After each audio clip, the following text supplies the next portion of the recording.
बिस्मिल्लाहिर्रहमानिर्रहीम। अस्सलाम वालेकुम नाज़रीन, मैं हूं आपका मेज़बान नवाज़ भुट्टो। नाज़रीन, जब अदालतें सियासी हो जाती हैं तो फैसले कभी गैर सियासी नहीं आया करते। जी नाज़रीन, गुज़िश्ता दिनों आपने देखा कि जिस तरह मखसूस नशस्तों के हवाले से एक तफसीली फैसला जारी हुआ और उससे पहले एक यूं समझ लें कि वजाहती नोट जारी किया गया, उसने बहुत सारा भौचाल पैदा किया। ऐसा लग रहा है कि जैसे पाकिस्तान में आईनी बहरान जन्म लेने जा रहा है, बल्कि यूं समझ लें कि पाकिस्तान आईनी बहरान का शिकार भी हो चुका है। बस आगे देखते जाएं कि क्या होता है। इस हवाले से इलेक्शन कमीशन ने आईना दिखाया है सुप्रीम कोर्ट के उन 8 जजेस को।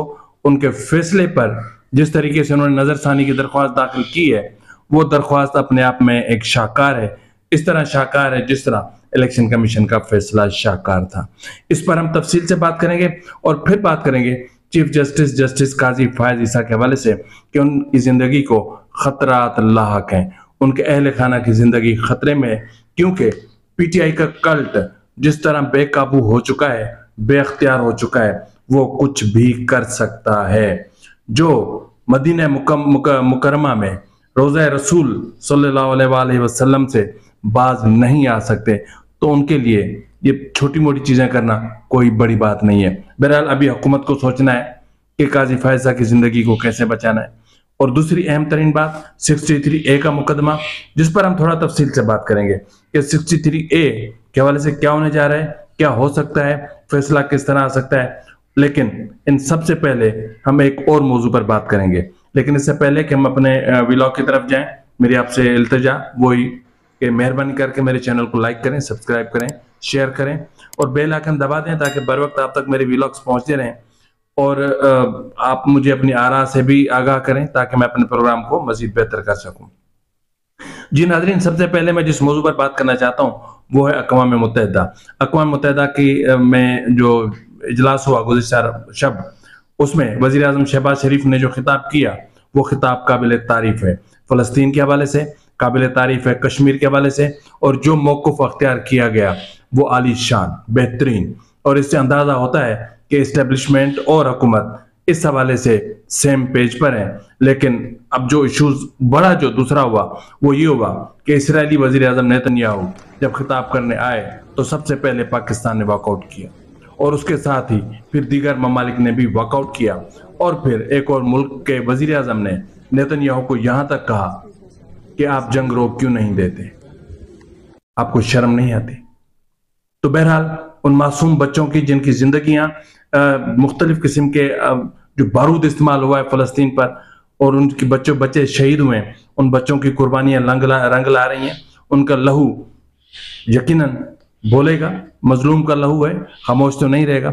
तो बहरहाल वज़ीर आज़म को शाबाश कि उन्होंने बहुत अच्छा काम किया और बेहतरीन इश्यूज को बेहतर तरीके से वहां प्रेजेंट किया और बेहतर तरीके से इसराइल को आईना दिखाया। और इस मौके पर सबसे ज्यादा मुकाला हुआ पीटीआई के शहबाज गिल का, कि जिसने ऐलान कर रखा था कि वजीर आजम की आमद के मौके पर वो वहां भरपूर एहतजाज करेंगे, लेकिन वहां सवाए 4-5 लोगों के कोई एहतजाज के लिए नहीं पहुंचा। ये बिल्कुल ऐसे ही हुआ जिस तरह गुज़िश्ता रोज सुप्रीम कोर्ट के बाहर पीटीआई ने काजी फायज ईसा से इस्तीफा लेने के हवाले से बहुत बड़ा एहतजाजी प्रोग्राम किया था और बहुत बड़ा प्रोग्राम था, और जिसमें निस्फ दर्जन जाली वकला शरीक हुए। शर्म की बात है। पीटीआई को अब तो समझ लेना चाहिए, पीटीआई को अब समझ लेना चाहिए कि रावलपिंडी का जलसा क्या हुआ, जलसा एहतजाज में क्यों तब्दील हुआ, और वो एहतजाज भी होता है कि नहीं होता है, ये भी एक अलग बात है, क्योंकि सेक्शन 144 नाफिज है और पीटीआई को हर जगह मुंह की खानी पड़ रही है। नाज़रीन, अब हम आते हैं मुख्तसर सी बात कि जस्टिस काजी फायज ईसा की जिंदगी को खतरात लाहक हैं। जी नाज़रीन, उनकी और उनके अहले खाना की जिंदगी को खतरा लाहक है। गुज़िश्ता दिनों जिस तरह निहत्ते चीफ जस्टिस पर एक बेकरी पे पीटीआई के एक कल्ट ने जो वहां पे मामला किया, जिस तरीके से काजी फायज ईसा पर कीचड़ उछाला, गलम गलोच की, अपनी औकात दिखाई, अपने वालदेन की तरबियत का असर दिखाया, और मेरे ख्याल में उनके जो नाजायज बाप है इमरान खान, कि उन्होंने इनको क्या सिखाया है वो भी दिखाया। एक चीफ जस्टिस, एक मुंसिफ आला अगर इस मुल्क में महफूज नहीं है, अगर उनका किरदार महफूज नहीं है, अगर वो बगैर प्रोटोकॉल, बगैर पुलिस, बगैर किसी चीज के बाहर निकलते हैं और वो हुकूमत का खर्चा नहीं करते, तो फिर इस तरह होता है जिस तरह हुआ है। लेकिन मुबारक सानी केस के हवाले से तफसीली फैसला अभी आना बाकी है, इसलिए लाहौर बार जो केपी की हुकूमत के फंड पे पल रही है, उनकी ये कोशिश हो सकती है कि कोई ना कोई मजहबी इशू उठाकर काजी फायद शाह को टारगेट किया जाए, काजी फायद शाह के अहले खाना को इशू टारगेट किया जाए। इससे पहले आपको याद होगा कि एक शख्स से इफ्तिखारुद्दीन मिर्जा जिसने जस्टिस काजी फायद ईसा को कत्ल की धमकी दी थी, और जब वो गिरफ्तार हुआ था तो उसको किसने जमानत दी थी, ये सोचने की बात है। ये एक इशारे हैं जिनको आप समझें, हम तो समझ चुके हैं। उनको जमानत दी थी जस्टिस अत्तर मिनुल्लाह साहब ने।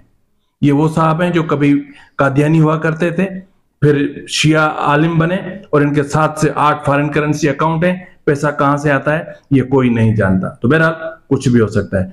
इस वक्त हम बात कर लेते हैं सबसे पहले के अहम तरीन जो मामला है वो है कि मैंने कहा था कि जिस तरह फैसले अदलियत सियासी हो जाए तो फैसले भी सियासी आया करते हैं। इलेक्शन कमीशन ने सुप्रीम कोर्ट के मखसूस निशस्तों पर 8 जजेस के 14 सितंबर के वजाहती हुक्मनामे पर नजरसानी की दरख्वास्त दायर की है। इस वक्त तक 4 दरख्वास्तें इलेक्शन कमीशन की तरफ से दायर की जा चुकी हैं। इलेक्शन कमीशन ने दरख्वास्त में जो मौकूफ अपनाया है वो यूं समझ लें कि इन 8 जजेस को आईना दिखाया गया है कि ये है तुम्हारा फैसला। तो बहरहाल उसमें जो है वो वजाहती ऑर्डर जारी किया था। अब उसमें कहा गया है कि तहरीक इंसाफ की दस्तावेजात पर अदालत ने इलेक्शन कमीशन को नोटिस जारी ही नहीं किया, ना ही इलेक्शन कमीशन को कोई नोटिस मौसूल हुआ कि जी एक दरख्वास्त आई है, हम इस पर फैसला करने जा रहे हैं या वजाहती नोट जारी करने जा रहे हैं, इसमें आपका मौकुफ क्या है। यह है मुंसिफ की सोच। अफसोस की बात है।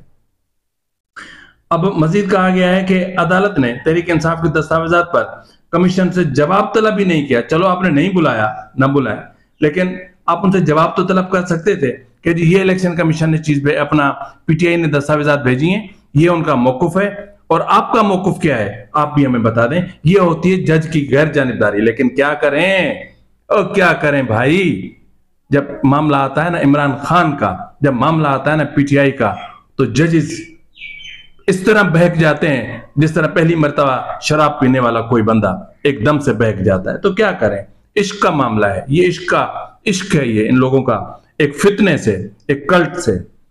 अब मजीद कहा गया कि इलेक्शन कमीशन की जानिब से दायर वजाहत की दरख्वास्त के बाद पार्लियामेंट ने कानून साजी कर दी। दरख्वास्त में इस्तदा की गई है कि अदालत 14 सितंबर के वजाहती हुक्मनामे पर नजरसानी करे। कमीशन ने इजाफी गुजारिशात सुप्रीम कोर्ट में जमा करा दी और सुप्रीम कोर्ट से फैसले पर अमल दरामद रोकने की इस्तदा भी की। सुप्रीम कोर्ट का मखसूस निशस्तों का फैसला मफरूजों पर मबनी है। अब बताएं कि मैंने कहा ना कि जब अदालतें सियासी हो जाती हैं तो फिर फैसले भी सियासी आते हैं, और जब फैसले सियासी आते हैं तो उन पर अमल दरामद नहीं होता, क्योंकि अमल दरामद के लिए सुप्रीम कोर्ट के पास कोई फोर्स नहीं है, और जितने भी अमल दरामद करवाने वाले इदारे हैं वो हुकूमत के जेर इंतजाम है, हुकूमत के कंट्रोल में। तो इस तरह कैसे हो सकता है कि फैसलों पर अमल दरामद आप करवा लें? कैसे करवाएंगे? करना तो हुकूमत ने, हुकूमत की इंतजामिया ने करना है, आपने तो नहीं करना है। और अगर हुकूमत ही आपके फैसले को डिस्प्यूटेड डिक्लेयर कर दे तो फिर आपके फैसले की वुक्कत क्या रह जाती है। तो इसलिए बेहतर नहीं होता कि फैसला ऐसा दिया जाए जो काबिल कबूल हो और जो काबिल अमल हो। सही तो कह रहा है इलेक्शन कमीशन कि आपका फैसला मफरूजों पर मबनी है। मजीद कह रहे हैं कि जी सुप्रीम कोर्ट तशरीह की आड़ में आइन को दोबारा नहीं लिख सकती। सुप्रीम कोर्ट के पास ये अख्तियार ही नहीं है कि वो आइन को दोबारा रीराइट करने की कोशिश करे, जिस तरह पहले भी होता रहा है कि जजेस अपने मुफादात के उसूल के लिए आइन को रीराइट कर रहे हैं। अब ये कह रहे सुप्रीम कोर्ट ने तफसीली फैसले में अपने ही 12 जुलाई के अहकामात से इनहराफ किया है। अब मजीद कहा गया कि तफसीली फैसले में सुप्रीम कोर्ट ने 41 अरकान को तहरीक इंसाफ तक महदूद कर दिया। आजाद अरकान की सियासी जमात में शमूलियत की मयाद 3 दिन है। सुप्रीम कोर्ट ने अरकान को 15 दिन देकर आइन के अल्फाज को बदल दिया।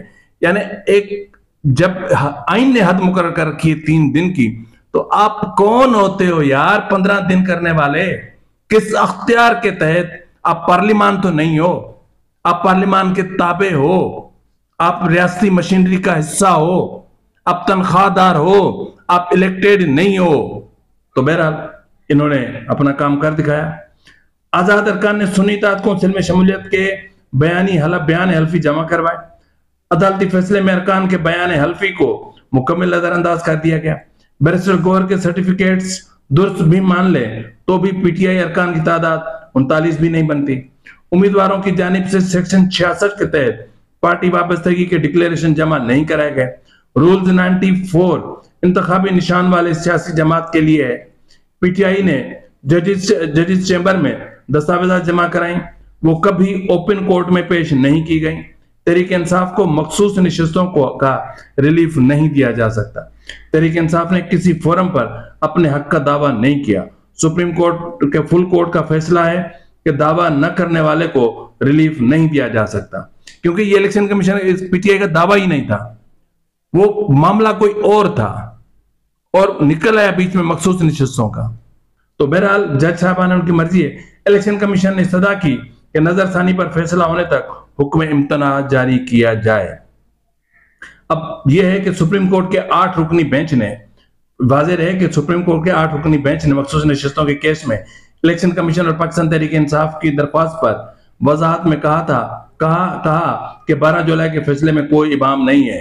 सुप्रीम कोर्ट का 12 जुलाई का शॉर्ट ऑर्डर बहुत वाज़ेह है, तो फिर इतने सारे इबाम क्या हैं? आपने किस अख्तियार के तहत आइन को रीराइट करने की कोशिश की? क्योंकि और अब ये आपका फैसला डिस्प्यूटेड हो गया, अब ये आपका फैसला उन फैसलों में शामिल हो गया जिन पर अमल दरामद नहीं हो सकता, या तो ये महज फाइलों की जीनत बना रह सकता है या फिर डस्टबिन की जीनत बना जा सकता है। इसीलिए कहते हैं ना कि सुप्रीम कोर्ट अपने फैसले को अगर खुद ऑनर ना करे तो फिर और कौन करेगा? तो फिर तो यही होगा ना, फिर तो सुप्रीम कोर्ट के फैसलों की इज्जत यही रह जाएगी। जब आप अपने फैसलों की इज्जत नहीं करते तो फिर कैसे कर सकते, क्या हो सकता है? बहरहाल दूसरी बात जो कही जा रही है वो ये कही जा रही है कि 30 सितंबर को जो 5 रुकनी बेंच 63A के मामले को जो है उसकी नजरसानी का जायजा ले रहा है, उसमें जस्टिस मुनीब भी शामिल है। मैं आपको ये बताता चलूं कि जस्टिस मुनीब वो जज हैं कि जिसने जो पहला फैसला आया था 3-2 की अक्सरियत से, जिस बेंच में जस्टिस चीफ जस्टिस उस वक्त के उमर अता बंदयाल, जस्टिस एजाजुल एहसन और जस्टिस मुनीब अख्तर शामिल थे, और जस्टिस मुनीब अख्तर 63A वाले फैसले के ऑथर जज हैं। जी, उन्होंने आइन को रीराइट करने की कोशिश की।